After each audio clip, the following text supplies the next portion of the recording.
Agradezco mucho la presentación que ha hecho el maestro Jaime Valls, secretario general ejecutivo de la ANUYES. Saludo con muchísimo gusto a las señoras y señores rectoras y rectores, directoras y directores generales de universidades e instituciones de educación superior en nuestro país. Saludo con mucho gusto a quienes en esta mañana me acompañan, entre muchas otras cosas, exsecretaria de Educación Pública, Josefina Vázquez Mota, a don Juan Carlos Romero Hicks, presidente de la Comisión de Educación en el Senado de la República, a Salomón Chertorivsky, coordinador del programa de gobierno de nuestra coalición Por México al Frente, y a Fernando Rodríguez Doval, director de nuestras fundaciones y también coordinador en materia de comunicación dentro de la coalición Por México al Frente. Preparé una breve presentación como me lo indicaron. Entiendo que después de la presentación habrá oportunidad de tener un intercambio que seguramente será por mucho lo más valioso de la reunión. Entonces, si ustedes me lo permiten, procedo a hacer la presentación que parte, digamos, de un diagnóstico general del país para finalmente poderles compartir, pues con humildad, porque difícilmente les puedo yo decir algo que no sepan ustedes en materia de educación superior y en materia de educación en nuestro país. Estoy convencido, primero, de que el régimen económico, político y social en nuestro país sí está agotado. Y más allá de la estridencia del discurso político, me parece que las cifras, los datos son verdaderamente contundentes.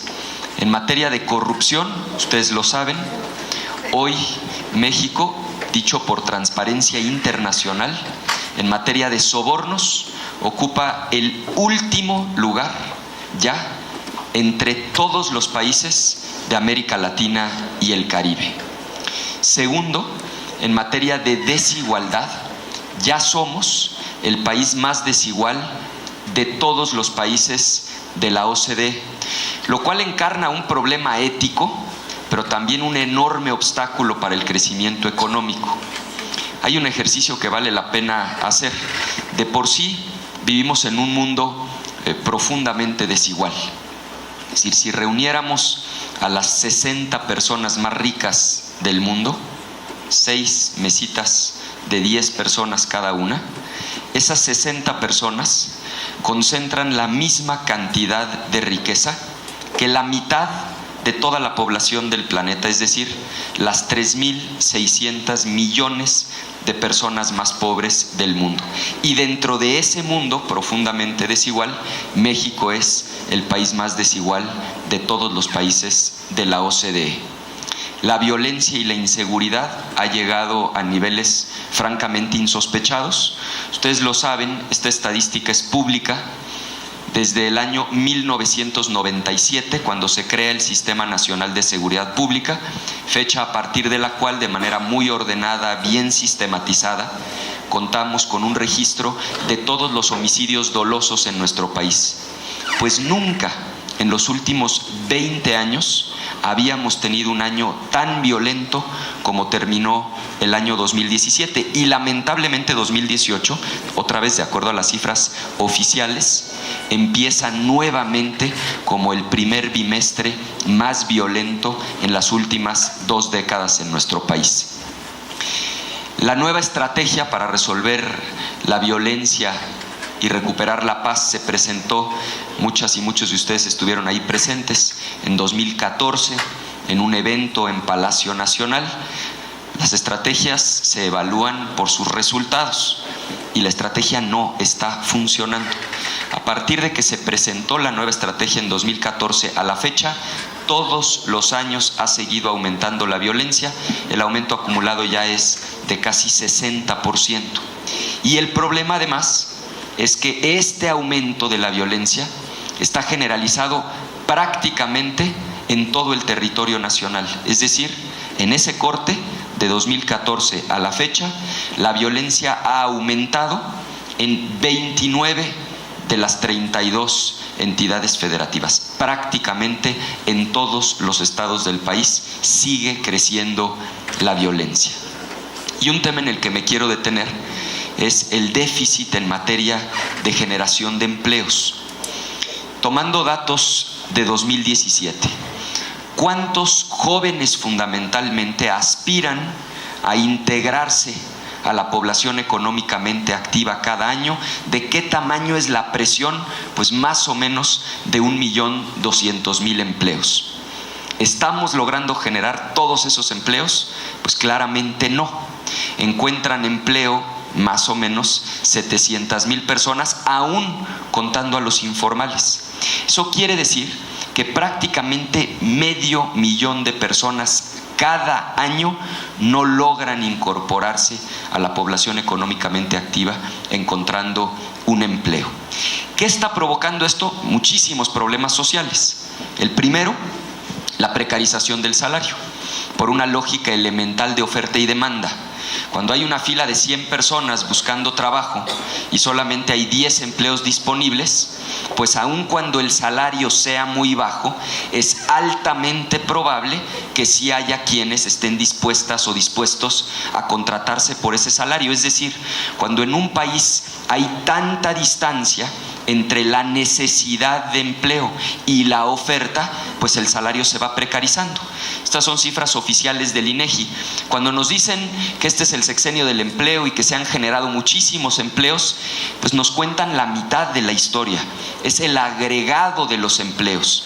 Pero cuando seccionamos los empleos en función de su salario, lo que encontramos es que los empleos mejor pagados, de 2 salarios mínimos para arriba, se están perdiendo.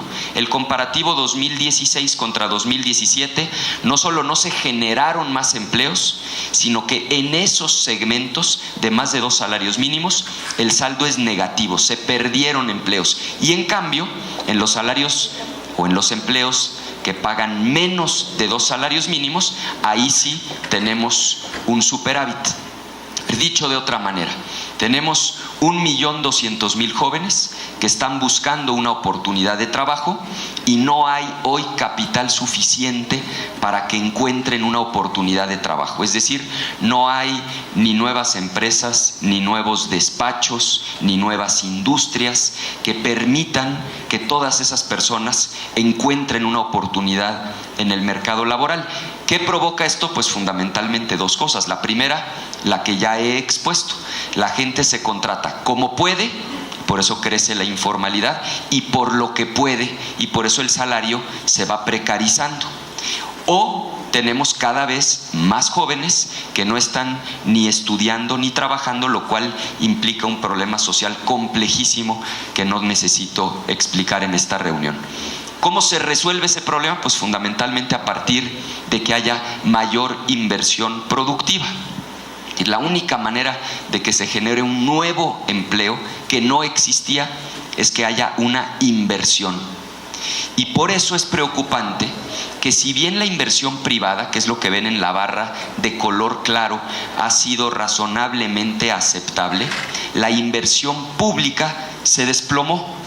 Es decir, como se aumentó el gasto corriente y se sacrificó la inversión en infraestructura, lo que hoy tenemos es niveles de inversión pública como proporción del PIB los más bajos en los últimos 70 años.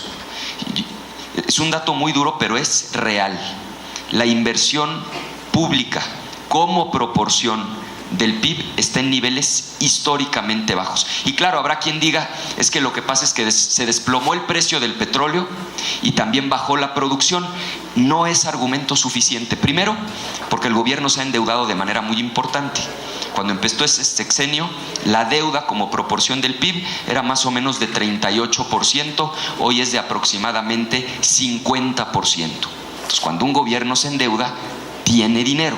Segundo, porque es cierto, los ingresos petroleros cayeron, pero los no petroleros, señaladamente los tributarios, a partir de la reforma fiscal de 2013, aumentaron.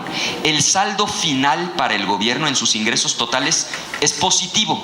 Es decir, sí cayó el precio del petróleo y bajó la producción, nada más que aumentaron los ingresos tributarios y por lo tanto el gobierno sí ha tenido más dinero del que tenía antes. Entonces no hay pretexto. y la única explicación de estar en niveles históricamente bajos de inversión pública es que se priorizó el gasto corriente. Ahora, el reto en México, digamos, adicional a estos problemas de corrupción, de pobreza, de desigualdad, de déficit en materia de generación de empleos, se complica. Ya lo explicaba el maestro Valls. Nuestra generación, y me refiero a todos los que estamos aquí reunidos, vamos a vivir el mayor número de cambios tecnológicos, esta revolución 4.0 a la que él atinadamente hacía referencia, cambios como nunca había experimentado la historia de la humanidad. Y esto va a provocar profundas y violentas disrupciones en el mercado. Un poco recordando esta lógica, cuando sale a la venta un nuevo producto y ese producto es muchísimo mejor que lo que antes estaba disponible, pero es muchísimo más caro, pues solamente un pequeño nicho lo va a poder consumir. Pero cuando ese nuevo producto no solamente es mejor, sino que además es más barato, en ese momento se da una disrupción muy brusca en el mercado. Déjenme tomar dos ejemplos que usa Tony Seba, un investigador